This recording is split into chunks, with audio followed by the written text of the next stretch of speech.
देखिए, 2 चीज़ में लोगों को बहुत ज़्यादा कन्फ्यूजन होता है। मैं पहले इसको क्लियर कर देता हूँ। एक होता है परम्यूटेशन और एक होता है कॉम्बिनेशन। देखिए, परम्यूटेशन का यदि मैं जनरल मीनिंग निकालूँ ना, तो ये होता है बेसिकली, पहले मैं कॉम्बिनेशन को समझ लेते हैं, तब चलते हैं परम्यूटेशन में। कॉम्बिनेशन का जनरल मीनिंग ये होता है सिलेक्शन, चूज़। ये होता है कॉम्बिनेशन का मतलब। समझ में नहीं आया ना? सी फॉर चूज, ऐसा रखिए, सी फॉर चूज। कॉम्बिनेशन मतलब चूज करना किसी को। एग्जाम्पल समझते हैं।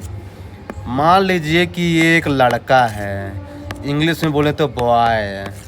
अब इसकी क्या है ना, शादी होने वाली है, क्योंकि लव फेलियर है इसका। तब इसको अरेंज मैरिज करना है। तो इसके पिताजी बोलते हैं भाई शादी कर लो, कब तक कुमारे बैठे रहोगे। 10 फोटो दिखाते हैं इसको, लो चलो 10 फोटो दिखाते हैं लड़कियों की। अब ये 10 फोटो में एक लड़की सिलेक्ट करेगा, क्योंकि भाई 2 लड़की सिलेक्ट कर नहीं सकता, क्योंकि लड़की तो एक ही होगी ना शादी करेगा। तो यानी ये कितने प्रकार से सिलेक्ट कर सकते हो लड़कियों को, 10 में से। अब भाई इसका मन है चाहे जिसको सिलेक्ट करे। ये है कॉम्बिनेशन।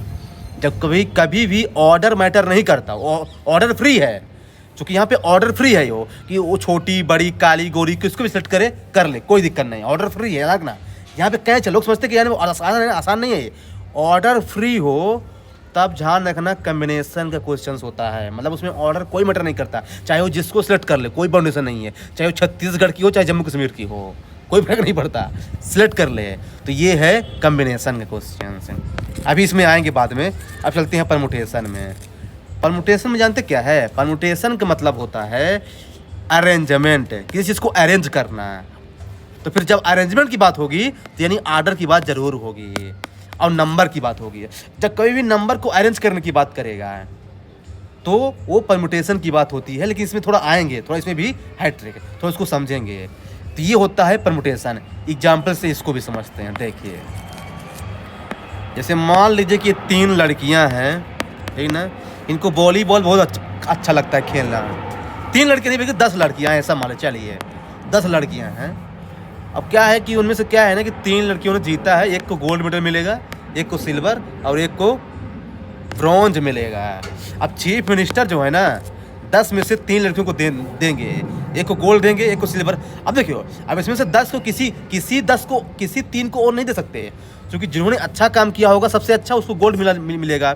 अब जिसको गोल्ड मिल गया उसको अब सिल्वर नहीं मिलेगा, तो फिर उसको सिल्वर मिलेगा, फिर है ना। मतलब कि हमारे पास नंबर कम हो रहा है। पहले 10 देख, गोल्ड देने के लिए हमारे पास 10 लड़कियां थी। अब जिसको गोल्ड मिल गया उसको सिल्वर तो मिलेगा नहीं, तो बाहर चली जाएगी। अब 9 बचेगी। अब 9 में से हमको मिलेगा सिल्वर किसी एक को। अब सिल्वर मिल गया तो अब बचे 8 लड़कियां। अब 8 में से किसी को एक मिलेगा ब्रॉन्ज। यानी इसमें नंबर कम हो रहा है, यानी ऑर्डर की बात हो रही है। रिपीट, इसमें ऑर्डर की बात हो रही है, यानी ये परम्यूटेशन का क्वेश्चन है। ऐसे याद रखना है। अभी इसको और अच्छे समझते हैं, रुकिए, टेंशन मत लीजिए, टेंशन नहीं लेना है। आप ऐसा समझ लीजिए कि जैसे मान लीजिए, ये बताइए कि मैं आपसे बोलता हूँ कि 1 2 3 है ना, ये है, इसको अरेंज कितने प्रकार से अरेंज कर सकते हैं।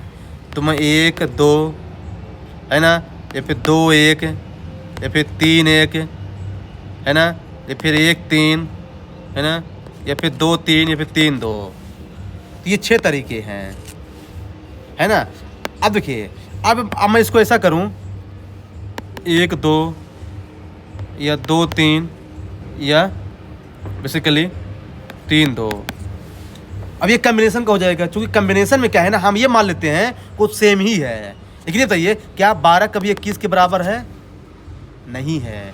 कहने का मतलब क्या हुआ? कहने का मतलब यह है ना कि परम्यूटेशन जनरली कॉम्बिनेशन से ज़्यादा होता है। हमेशा ध्यान रखिए, permutation is generally higher than combination. ये बहुत ही इंपॉर्टेंट चीज़ है, क्योंकि इसमें ऑर्डर मैटर करता है ना। कहते हैं ना कि ये भाई 5 लोग हैं भाई, उनको कैसे बिठाएं? अरे बिठा दो यार, कैसे बिठा, चलो बिठाओ चलो। तो मतलब क्या हो गया? कॉम्बिनेशन हो गया, कैसे बिठा दो। लेकिन हाँ, नहीं, जो चीफ गेस्ट है ना, उसको सबसे पहले वाली सीट पे बिठाना है, फिर जो उसके नीचे वाला है ना मिनिस्टर, उसको ले जाना। मतलब यहाँ पे अरेंजमेंट की बात कर रहा है वो। ये होगा परम्यूटेशन। परम्यूटेशन हमेशा बड़ा होता है कॉम्बिनेशन से, क्योंकि इसमें ऑर्डर मैटर करता है। क्योंकि 12 और 21 दोनों अलग अलग चीज़ हैं, हम उसको हेर फेर नहीं कर सकते। 12 12 है और 21 21 है। ये चीज़ पता नहीं। दूसरी चीज़ अब बात करते हैं, जानते क्या है इसकी जो जहाँ पे लोग फंसते हैं, जानते क्या लोग, जैसे मैं ये बोलूँ कि 1 2 3 4 5 है, ये 5 नंबर है 1 से 5 तक, हमको इनमें से 3 डिजिट की नंबर बनाना है, रिपीटेशन अलाउड नहीं है। तो चूंकि नंबर से हमको, चूंकि डिजिट से हमको नंबर फॉर्म करना है, तो हमको क्या है इसमें ऑर्डर ध्यान देना है, यानी ये परमुटेशन का क्वेश्चन होगा 5p3, क्योंकि 5 नंबर है और 3 डिजिट की बनाना था। ध्यान रखना इसमें रिपीटेशन अलाउड नहीं था, तब मतलब हम रिपीट नहीं कर सकते हैं। लेकिन मान लीजिए कि ऐसा कुछ क्वेश्चन दे दिया, क्वेश्चन यही है, क्वेश्चन ऐसा दे दिया कि इसमें रिपीटेशन अलाउड है, तब देखिए अगर 3 डिजिट की बनाना है तो हम यूनिट डिजिट में भी 5 में से कोई नंबर ले सकते हैं, और 10 डिजिट में भी हम 5 में से कोई नंबर ले सकते हैं, और 100 डिजिट में भी 5 में से कोई नंबर ले सकते हैं, क्योंकि रिपीटेशन अलाउड है। यानी जब रिपीटेशन अलाउड है और नंबर फॉर्म करने की बात करें तो हमेशा पावर का क्वेश्चन हो जाता है। ये ध्यान रखिए, यहाँ पे परमुटेशन नहीं लगेगा 5p3। लोग इसी चीज़ को नहीं समझते हैं और बोलते कि नहीं यही है। तो कहने का मतलब जानते क्या है, कहने का मतलब कंक्लूजन में मैं ये निकालूँ तो आप ये समझ सकते हैं कि जब कभी किसी टीम को चूज करना हो कि 10 में से हमको 3 सेलेक्ट करना है, वो हमेशा कम्बिनेशन होगा, जो किसी को भी चूज कर सकते हैं। लेकिन जब किसी रैंकिंग देना हो किसी को, ये चीफ मिनिस्टर है, ये मिनिस्टर है, ये है ना, ये लोअर रैंक का है, तो ये हमेशा परमुटेशन होगा। और जब कभी डिजिट फार्मिंग नंबर हो, मतलब कि एक डिजिट से कोई नंबर फार्म करने की बात हो और रिपीटेशन अलाउड ना हो, तो परमुटेशन, और जब हो तो पावर, मैंने बताया था ना पावर। हाँ, और जब कभी ऑर्डर फिक्स कर दिए कि इंक्रीजिंग ऑर्डर में सेट करना है हमको या डिक्रीजिंग ऑर्डर में सेट करना है हमको, तो हमेशा वो कम्बिनेशन के ही क्वेश्चन माना जाएगा। और वही फोरम ने पूछा हुआ था, जिसमें ऐसा पूछ दे कि ये जो है ना x is greater than y greater than z है, तो इसमें ऑर्डर उसने फिक्स कर दिया पहले से ही। अब इसमें ऑर्डर मैटर ही नहीं करेगा हमारे लिए, यानी ये कम्बिनेशन क्वेश्चन हो गया यार। जहाँ पे हम ऑर्डर अपने से मैटर करता है ना, उसे बोलते हैं क्या, परमुटेशन। जैसे मैं आपको एग्जाम्पल बताता हूँ, मतलब आप हमेशा अपने आप ये जुम कीजिए कि if changing orders create a new outcome, it is a permutation, and if changing order does not create new outcome, it is a combination. I repeat, यदि ऑर्डर को चेंज करते हैं तो अगर नया आउटकम मिल जाता है हमको ना, तो मतलब परमुटेशन है।